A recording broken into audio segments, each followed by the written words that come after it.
We are now over a month into the final closed beta of Honkai Star Rail, and I've been playing it every day, trying to do as much as possible, test as much as possible, and I wanted to give you guys my thoughts on it after a month of playing it. Am I still enjoying it? I want to go through some specific things, being the daily grind, loot drops, credits and currency and upgrading, simulated universe, and also the memory of chaos, which are the two endgame type features. Now, keep in mind when we look at this, I have been using all of my premium currency. I think I did 110 pull with premium currency in a summon video. Besides that, I've used all my premium currency to refresh stamina every day. So my progress, even though it's been a month, most players won't do this, and I wouldn't advise most players to do this at global launch unless you just really want to get somewhere quickly and don't really care about having a bunch of units. But my 1 month of play, because of the amount of refreshing I've done, is probably the equivalent to maybe 2 months, maybe a little bit more for the average person who's not refreshing their stamina using their premium currency and instead saving for summon. So just keep that in mind. But for me, first of all, let's kick it off with the daily grind. I made a whole video about the daily grind. I am thoroughly enjoying it. I think the, 7 to 10 minutes that it takes to do your dailies is perfectly fine. I actually really enjoy it now. Obviously, in my first week of play, I was a bit harsher on the game in terms of wanting more content, because when it's fresh, you've played through the campaign. I was playing it like 7 hours a day, 8 hours a day, and obviously I wanted to keep doing that. You get in the honeymoon phase. Now, as it's eased up, I've been playing other things on the side. I've been doing other stuff, and the short daily grind has been absolutely fantastic. The fact that I don't actually have to don't have too much mandatory stuff to do is fantastic. On top of that, they've added a little bit of gameplay with the new event, and I'm thoroughly enjoying that event as well. So that event was that little thing that sort of bumped up my daily activity and gave me something to do. However, on a day where I completely forgot about it and I was like last minute, they've still got the catch-up features where I could just basically boost myself through it by spending more of the event stamina to do higher damage and just sweep through it quickly. So I think the event is well balanced and they've done a really good job with that. And the daily grind is definitely much appreciated, being, under 10 minutes a day. Next, I wanted to take a look at the loot drops. So over here, if we go into my bag and we take a look at my gear drops, as you can see, I've been farming some 5-star gear. Now, I've also recycled a bunch of it to craft more gear as well. So I've done a lot of farming, and at the current stage I'm at with my Trailblazer level 55, I'm currently able to do, if we go over here and we check out the gear farming, let's just teleport to one and have a look. I'm currently able to do, I'm still not doing the highest level difficulty. As you can see, I'm on difficulty 4. We do have difficulty 5. I don't know if there'll be a difficulty 6. And at the moment, at this difficulty 4, I am getting a guaranteed 5-star drop every run, which is pretty solid, and that's costing me 40 stamina to do. When we get to difficulty 5, I'm hoping maybe it's a guaranteed one and like a chance at a second piece, which would be really nice. And when you consider that over a day you get about 240 stamina, refreshes one every 6 minutes, that's 10 per hour, 24 hours, 240 stamina per day. So you're getting about 6 runs per day, which means once you're at this phase, you're probably getting 6 pieces of gear per day if you're just farming gear.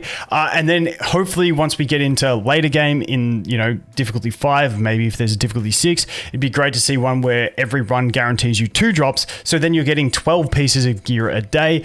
I think it's kind of okay. Like I still, my problem is I come from a background of playing, other turn-based games where you just endlessly refill stamina and keep grinding, so it feels like you're always working towards something. So I'm trying to adjust to this system, and honestly, I think getting a decent amount of drops, I'd like to see it increased a little bit, because it is pretty tough to build units, but besides that, it's not the most horrible system. Like I said, hopefully these next difficulties up, we do get increased drop rates and we can average it out to like 12 pieces of gear a day. That would be really solid. Also, just something else I wanted to throw in as a thought on gear is that I've played a lot of grindy games, and I'm used to gearing systems where, you get bad pieces with good stats, sometimes you got to break a set, stuff like that. But if this game's intended to be more of a casual type game, I'd love to see the 4-piece sets become 3-piece sets, so that if I'm farming, trying to make a DPS character, and I get a pair of boots that have speed with crit rate, crit damage, or I get a crit damage slot with crit rate, attack, and speed subs,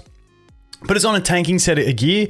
It would be really nice to be able to actually throw that onto my DPS unit and still be able to use that, but still be able to obtain my set bonus. Now, like I said, in other games, it doesn't bother me, but because we're so limited on the amount of farming we can do in this game, and that it's supposed to be, everyone's telling me, more of a casual type game, I think a system like that would just be a lot more friendly to players trying to build sets and stuff like that. So that's just a thought I had, but let me know what you guys think. But that's where the gear farm's at. If you want to look at my characters here, I've only got like one decent set that I've sort of maxed out. It's not even that great. Like stats are really average, but because we're only limited time, I'm like, I just want to max out some sort of set of gear so that I can test DPS characters against each other. So that's what I've done here. But obviously these pieces of gear, I probably will not max out on global launch. Just getting absolutely trash rolls into them. As you can see, we've got no rolls into speed or crit rate on this one. It seemed to be the theme. This one, we did get a roll into speed. I got a roll into attack, so I can't complain too hard on that one. Did get some crit damage on this one. This was my crafted set of boots where you can actually get this item and you select what main stat you want. So I selected a speed set of boots, rolled the crit rate, which was pretty solid on the substat, but then got no more rolls into it. So, you know, this is sort of where we're at with gear. I'm going to keep evolving my gear and testing more stuff. Like I said, my characters at the moment are mostly around level 70. I got one more to limit break, two more to limit break, and then I got to level them up. It just uses a lot of credits to level up and experience, and that's going to lead me into the next thing that I wanted to talk about, and that is credits and upgrading inside the game. So this is one criticism I have, but keep in mind, it may be only an issue for me because I've been refreshing and trying to push progression so fast, meaning that I don't get all the gradual credits that you get over time if I wasn't grinding. So basically, I'm unlocking stuff way faster on my account than other people would, meaning I'm needing credits sooner, which means I'm having to farm for them. But something I just never love in games is when you say for upgrading gear, you've got not only do we have if we go over here, not only do we have to use like items to upgrade, but we also have a very intense cost in credits, and it's the same across the board with everything. I'd love to see it like pick and choose, like either be credits or be this stuff to upgrade, because it just feels like so taxing on you when it's credits the reason you can't do stuff. But like I said, it may be just the way I'm playing this account. Maybe for people who don't refresh, credits will never become an issue. But that's just something I noticed, and I just wanted to flag because, yeah, it just never feels good having to go in and farm credits with the limited stamina that you do have already.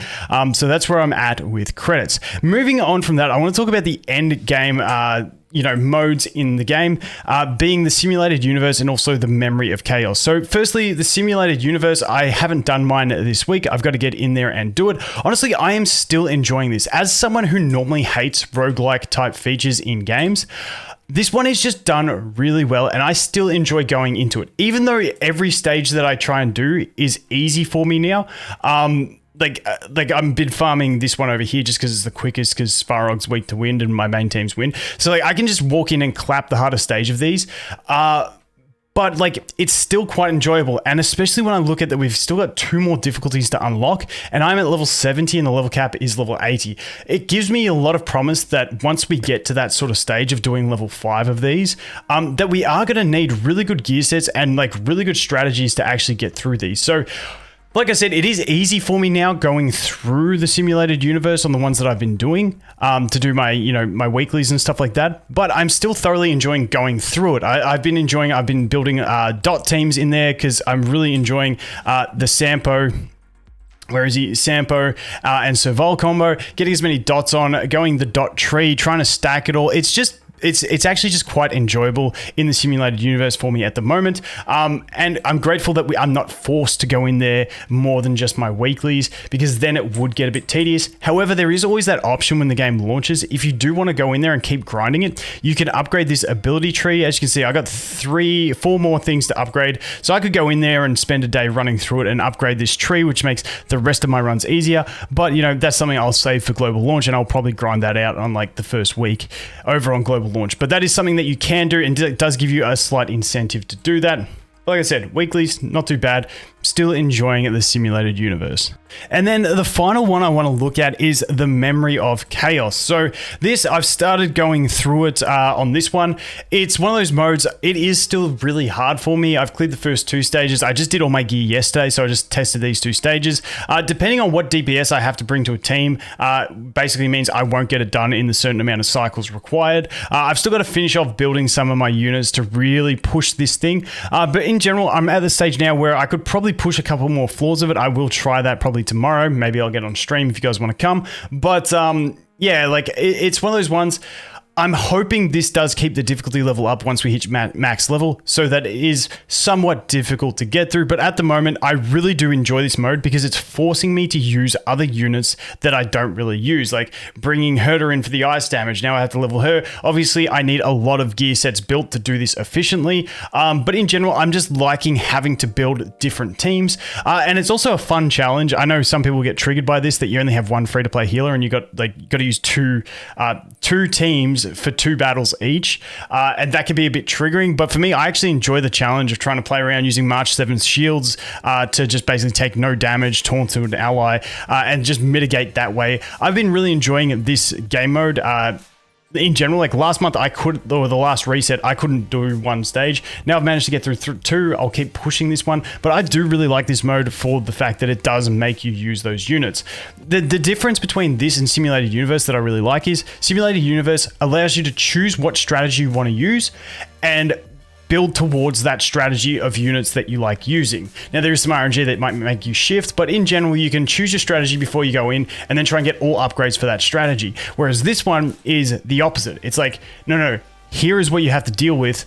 Devise something new to get around it. So I'm really liking the synergy of the 2 endgame modes at the moment. So that's my roundup of 1 month play inside Honkai Star Rail. Now, the way I see it at global launch, if this is the same pacing they use for the game and you're not using refreshes, I feel like it'll be at least 6 months before you get to a stage where you're maybe finding content easy. Obviously, if you have some OP 5 stars, everything speeds up a little bit. I'm definitely going to be playing an account where I grind through, once again, use all my gems on refreshes, only use 4-star units, and try and get through as much as possible, as quick as possible, because I enjoy that type of thing. But I'm seeing like 6 months plus before you're at the stage of just easy clapping all the content in the game, if you're not playing at that super rushed pace, which I think is pretty decent. And it's also pretty enjoyable in, like I said, the daily must-dos is quite low.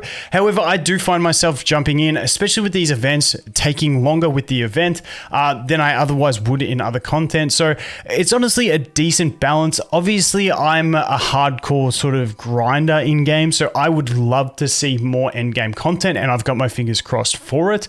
But once again, with that end-game content, I don't want it to be mundane stuff that just mandatory adds time onto my daily grind. I want it to be meaningful, fun content where it makes me want to do it just because it's cool content, not because I must do it. So we'll have to wait and see. I don't have any good PvE ideas of what that could be, but hey, if you do, let me know in the comments. I'm definitely looking forward to the global launch. We still don't know when this beta ends, so I'll keep grinding it and updating you guys as we go. But thanks for watching. Hope you have an awesome day, and I look forward to seeing you in the next one. Cheers.